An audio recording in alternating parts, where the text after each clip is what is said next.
तो आज हम इस वीडियो में यह जानेंगे कि हनुमान जी जो हैं, जो ब्रह्मचर्य का पालन करते हैं, उनका पुत्र कैसे हुआ। जी हाँ, ब्रह्मचर्य का पालन करते हुए भी हनुमान जी का एक पुत्र है।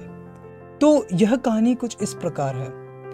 रामायण में जब श्री राम ने हनुमान जी को माता सीता की खबर लेने के लिए लंका भेजा था, तब वहां पर अशोक वाटिका में हनुमान जी को रावण के सिपाहियों ने पकड़ लिया था और रावण ने हनुमान जी के पूंछ में आग लगा दी थी। यह कहानी तो आप सब जानते हैं। और हनुमान जी ने उस जलते हुए पूंछ से पूरी लंका में आग लगा दी थी। पूरी लंका में आग लगाने के बाद जब हनुमान जी वापस श्री राम के पास माता सीता की खबर लेकर जा रहे थे, तो उन्होंने अपने पूंछ पे जो आग लगी थी उसको बुझाने के लिए समुद्र में डुबकी लगाए ताकि वह आग बुझ जाए। उस समय हनुमान जी के शरीर का तापमान बहुत अधिक था और इसी में हनुमान जी के शरीर से पसीने की एक बूंद समुद्र में गिर गई और वहां पे एक मछली ने उस पसीने को निगल लिया और वह गर्भवती हो गई। जब रावण और श्री राम का युद्ध हो रहा था और रावण हार रहा था, तो वह अपने पुत्र, बड़े पुत्र से सहायता मांगने गए, जिसका नाम था अहिरावण, जो पाताल लोक का राजा था। तो अहिरावण ने छल पूर्वक श्री राम और लक्ष्मण जी का अपहरण करके उन्हें पाताल लोक ले गया।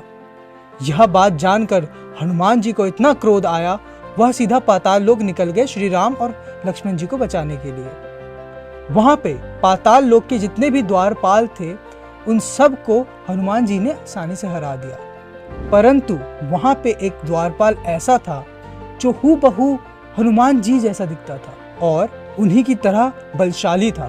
तो हनुमान जी ने उससे उसका परिचय पूछा कि तुम हो कौन।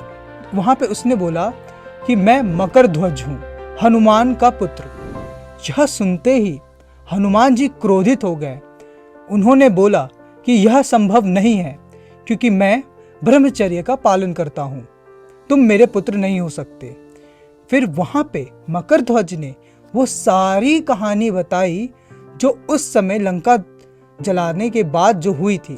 यह सुनते ही हनुमान जी को यह एहसास हुआ कि हाँ, मकरध्वज ही उनका पुत्र है। और फिर उन्होंने बताया जो उनकी माँ है वो वास्तव में एक अप्सरा थी, जिनको श्राप के कारण मछली बनना पड़ा था। फिर यहाँ से हनुमान जी पाताल लोक जाते हैं और अहिरावण को मारकर मकरध्वज को पाताल का राजा बनाते हैं और श्री राम और लक्ष्मण जी को वापस लेकर आते हैं। तो ऐसे हुआ था हनुमान जी के पुत्र का जन्म। तो यह थी कहानी हनुमान जी के पुत्र की। तो ऐसी और कहानियों को जानने के लिए और रहस्यों को जानने के लिए हमारे चैनल स्पिरिचुअल टॉक्स को सब्सक्राइब करें और साथ ही साथ में हमारे इंस्टाग्राम पेज भगवत गीता ज्ञान को फॉलो करें। राधे राधे।